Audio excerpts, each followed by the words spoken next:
ओम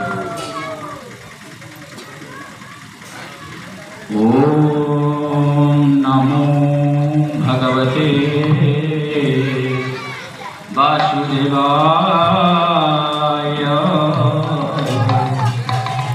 ओम नमो भगवते पुरुषोत्तमाय।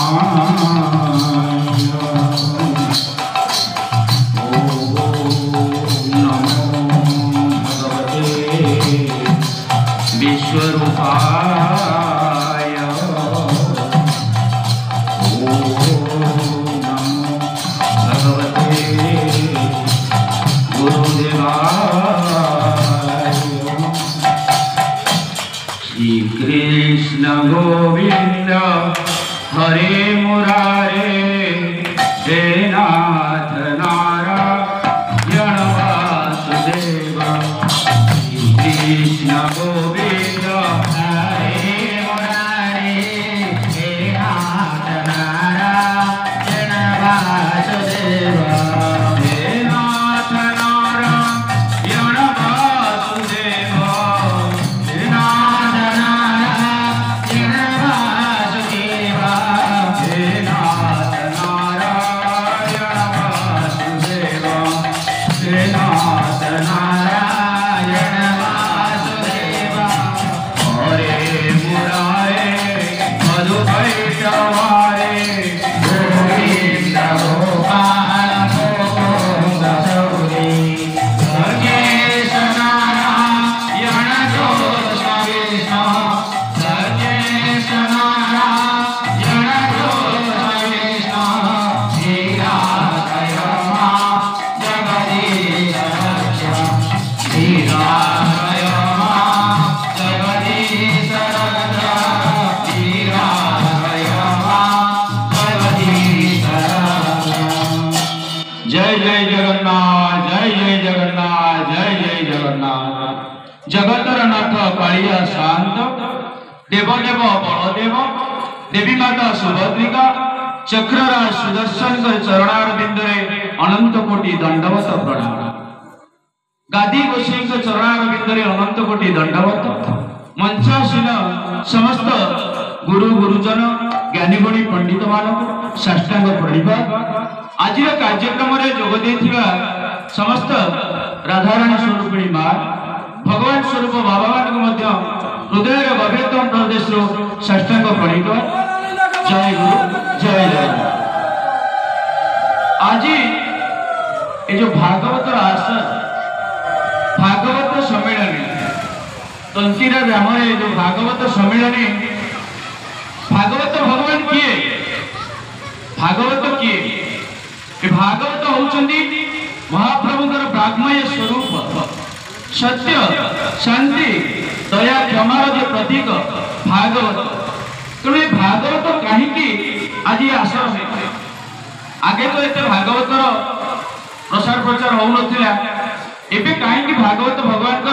आविर्भाव होती आपण मैंने जानी गीतार जमी अच्छी जदा जदा ही धर्मस्य ग्लानिर्भवति भारत अभ्युत्थानमधर्मस्य तदात्मानं सृजाम्यहं परित्राणाय साधूनां विनाशाय च दुष्कृता धर्म संस्थापनार्थाय संभवामि जुगे जुगे। जेभଳି अधर्म को विनाश करने धर्म को संस्थापन करने धरापृष्ठ भगवान श्रीकृष्ण जन्मलाभ करते भाव में वर्तमान जो कली जो समाज जो कली जो करार स्रोत जो चली कलीर स्रोत को दमन करने भागवत भगवान आज ये आविर्भाव हो भागवत ये जो भागवत चारोटी अक्षर ये चारोटी अक्षर माने कौन तार अर्थ कौन न भवाकारे भाव गवाकारे ज्ञान भवाकारे भाव गवाकारे ज्ञान हरे वैराग्य तत्व नहिला हरे वैराग्य तत्व नहिला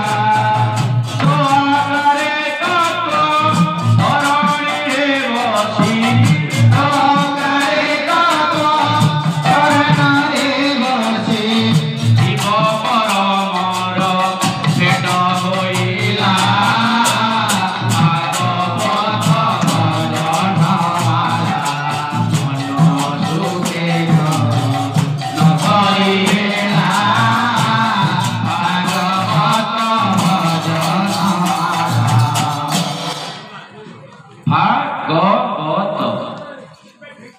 आप ज्ञान वैराग्य और तत्वर सम्मिश्रण होती भागवत। तेणु भागवत लिखा कौन ना अनेक जन्म तप बड़े मनुष्य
जन्म वही तो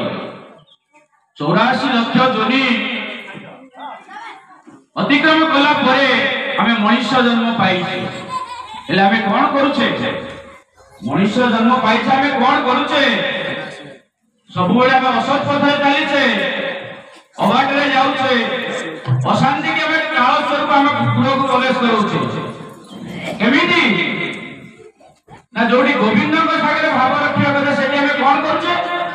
ना असत्संग करूछे सत्संग करूने तेणु सेमती कौन होची ना आस्ते आस्ते मनुष्य तार समय अतिक्रम करी से माटी रे मिसुची कौन होची आज्ञा अरे पत्थर गड़िले गड़ी हे जाए अरे पत्थर गड़िले गड़ी हे जाए गड़ी गड़ी गले वाली बयस बढ़िले आयुष बुराई अरे बयस बढ़िले आयुष बुराई जीवन जाए रे चाली अरे उदमा नाम कर पाए तो राम नाम कर पाए तो कृष्ण नाम कर पाए तो राम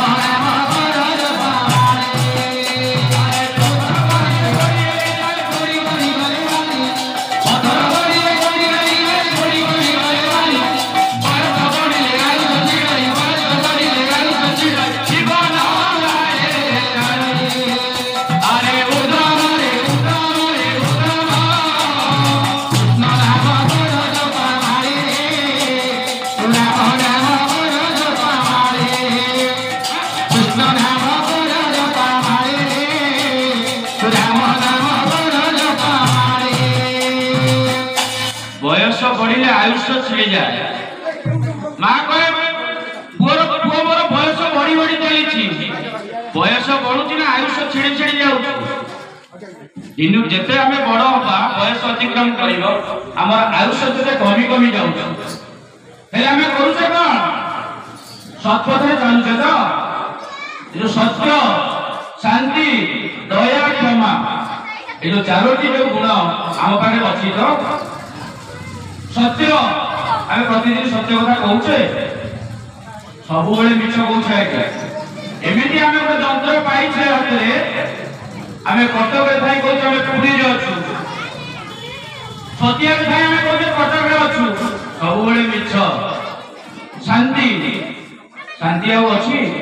सहानुभूति अच्छी निज निज भितर परस्पर जो आदान प्रदान अच्छी नाई दया दया करते आगे कौन भैया मन पके आम भगवान को मन पकाउे तो भगवान को जब मन न पकेबा तो सी कहीं मन पकड़े दया कर क्षमा क्षमा क्षमा गुण अच्छी से मोर कहीं एटा कला ना मु तार प्रतिशोध लेबी सेठी क्षमा गुण रहिला जिदी रहिला कि रहिला नै क्या सब उलट पलट हो जाउछ काहेकि आमे भागवत भगवान जो नीति आदर्श या द्वारा आमे अनुप्राणित होउने भागवत बही थुआई छी घरे किंतु जदि पचारिबे कोनोसी मां को हेलो मां तू भागवत पढुछु ना मोर घरे बही अछि अरे बही तले कोन बना समय पागल बाबा की कथा मोबाइल रे घंटा घंटा धरि व्हाट्सएप फेसबुक रे समय मिलुची किंतु भागवत भगवान को आधा घंटा समय मिलुची हमर इच्छा नाही इच्छा थेले उपाय निश्चय आपे आपे आसीबो कि आमे से इच्छा करूनी मु बाणी के विराम देवा पूर्व गोटे केवल मु सम्यक सूचना देबी गोटे कथा कही तापर मोर बाणी के विराम देबी बोल आनंद कमाल भगवान श्रीधरी आश्रम बाबा विश्वनाथ दास महाराज आसी हम गणे उपस्थित होइगले बाबा को हमें आसन प्रदान करबे पे निवेदन करूछु गोटे छोटिया कथाटे तापर पर मु बाणी के विराम देबी आपण समस्ते जेतेबेले कालकाटा जाउछंदी नदिया नदी जाउछंदी समस्त इच्छा आमे गंगा रे बुड़ पकेया गंगा रे बुड़ पकेले कोन हुए ना गंगा रे बुड़ पकेले 100 जन्मर पाप क्षय होय सेति पई जेते सब मुनि ऋषि जेते जोगी समस्ते ये गंगा रे स्नान करबे एही कथा को नै जब थरे जणे ज्ञानी मुनि व्यक्ति ताको मन थरे प्रश्न आसला कि जदी सबु जाक पाप गंगा माता नउछंदी से पाप जाक जाउची को सबु पाप तो गंगा मा सब धोई नै जे सब स्नान करछन ताको सब पाप धोई जाउची से पाप जाक जाउची को ए कथा को नै से ज्ञानी मुनि व्यक्ति जण कोन कले आ गंगा माता पाखु गले गंगा माता पाखु गले गंगा माता बोल आनंद कमाल हरि बोल गंगा माता आविर्भाव बोले मां कृष्ण से धन्यवाद बोले तेणु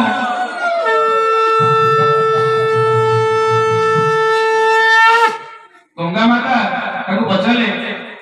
अच्छा तुम कहीं के आसी ना मां समस्ते तो नदी स्नान कर पाप जाक सब धोईकी नहीं जाऊछ से पाप जाक धोईकी नौछ से पाप जाक तुम कौन रखुछ अरे मु कौन से पाप जाक रखुची मोर शेष इच्छा कौन जानिछु मु शेष इच्छा रे समुद्र रे मैं मिसि जाउची आ मु जे समुद्र रे मिसि जाउची वो पाप जाक से समुद्र रे सब देई तू एक काम कर तू से समुद्र देवता पाखु जा से समुद्र देवता को पचारिबो कि से जो पाप जाक नउछंदी से पाप जाक से कोन करछो जण जिज्ञासु जनक कोन कले ना समुद्र देवता पाखु गले समुद्र पाखे नहीं छिड़ाले समुद्र कूल छिड़ाले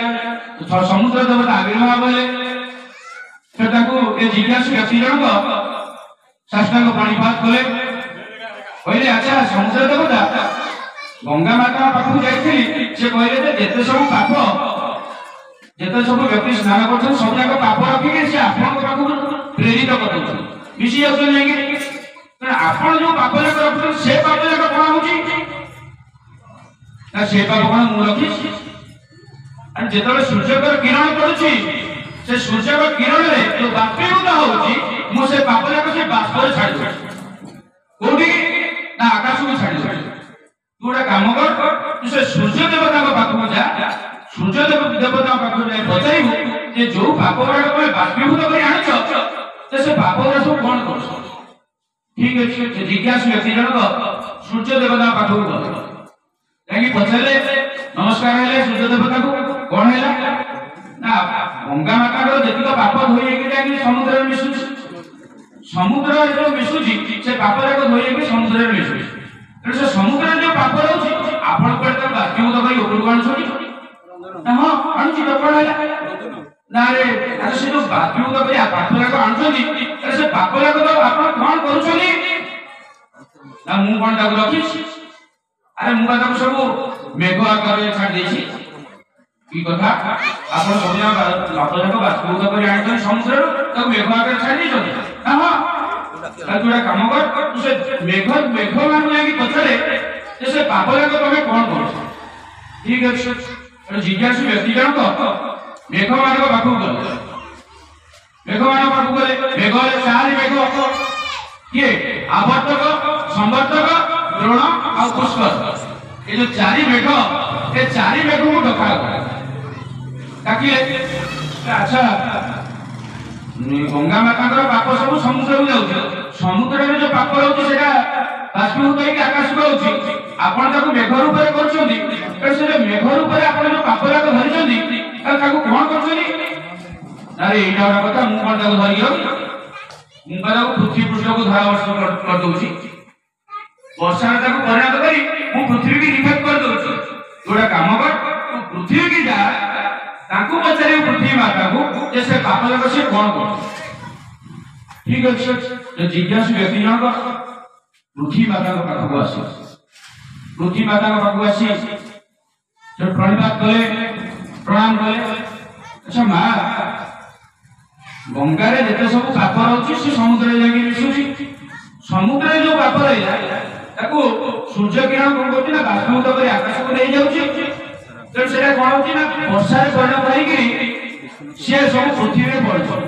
ସେ ଯୋଉ ପାପଟା ଯୋଉ ବର୍ଷା ହେଇକି ପାପରେ ଆସିକି ପୃଥିବୀରେ ପଡୁଛି ତାହେଲେ ସେ ଯୋଉ ବର୍ଷା ଜଳ ସବୁ କଣ ହଉଛି ସେ ଯୋଉ ପାପ ରୂପକ ବର୍ଷା ଜଳ ସବୁ କଣ ହଉଛି। ଆରେ ଏଇଟା ଗୋଟେ କଥା ଆରେ ସେ ପାପରେ ବା ତୁ ଭାଗି କଣ ହେଲା ସେ ପାପରେ ମୁଁ ଭାଗି ଆଉ ମୁଁ ଯଦି ସେ ବର୍ଷା ଜଳକୁ ଧରି ଯଦି ଶସ୍ୟ ଶ୍ୟାମଳା ନ କରନ୍ତି ବୃକ୍ଷ ରାଜି ସବୁ ନ ହୁଅନ୍ତା ତାହେଲେ ତୁ କଣ ବଞ୍ଚିପାରନ୍ତୁ।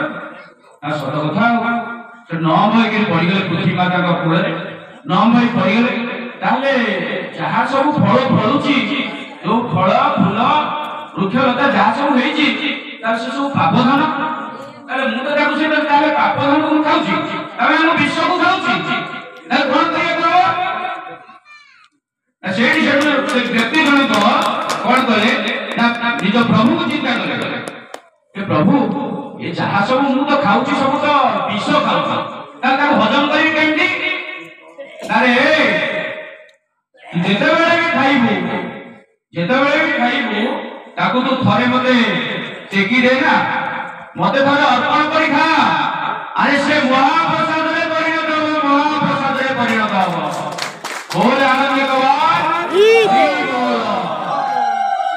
ତେଣୁ ମୋ କହିବା କଥା ଆମେ କହିବା କଥା ଯେ ଆମେ ଯେତେ ସବୁ ଖାଦ୍ୟ ଖାଉଛେ ଆମ ଛୋଟବେଳ କଥା ମୁଁ କହୁଛି ଯେତେବେଳେ ଆମେ ଛୋଟ ହେଇଥିଲୁ ଏତେ ସବୁ ସାର ମସଲା ବ୍ୟବହାର କରାଯାଉଥିଲା ସବୁ କଣ ଖତ ଦେଇକିରି ବାଡି ବଗିଚାରେ ବିଭିନ୍ନ ପ୍ରକାର ପନିପରିବା ଭଲ ମନ୍ଦ ସବୁ ଆମେ ପାଉଛେ କିନ୍ତୁ ଏବେ କଣ ହଉଛି ନା ଜବରଦସ୍ତିଆ ଫଳା ଯାଉଛି ସାର ମସଲା ସବୁ ଭର୍ତ୍ତି ହେଇକି ରହିଛି ତେଣୁ ସେ ଯୋଉ ରାସାୟନିକ ସାରରେ ଯୋଉ ହଉଛି ଫଳ ଫଳୁଛି ତେଣୁ ଆମେ ଯୋଉ ଖାଉଛେ ତାକୁ ବିଷ ଖାଉଛେ ନା ଅମୃତ ଖାଉଛେ। ତେଣୁ ସମସ୍ତଙ୍କୁ ନିବେଦନ ସମସ୍ତ ଭାଗବତ ଟୁଙ୍ଗୀକୁ ନିବେଦନ ତଥା ସମସ୍ତ ଗ୍ରାମବାସୀ ମାନଙ୍କୁ ନିବେଦନ ଯେତେବେଳେ ଆମେ ପ୍ରସାଦ ଖାଇବା ତାକୁ ମହାପ୍ରଭୁଙ୍କ ଉଦ୍ଦେଶ୍ୟରେ ଆମେ ସମର୍ପଣ ମହାପ୍ରସାଦରେ ପରିଣତ ହବ ସେ ଖାଦ୍ୟର କୌଣସି ପ୍ରଭାବ ଆମ ଉପରେ ପଡିବ ନାହିଁ। ମୁଁ ମୋ ବକ୍ତବ୍ୟକୁ ଏଇଠି ସାଙ୍ଗ କରୁଛି କେବଳ ଗୋଟିଏ କଥା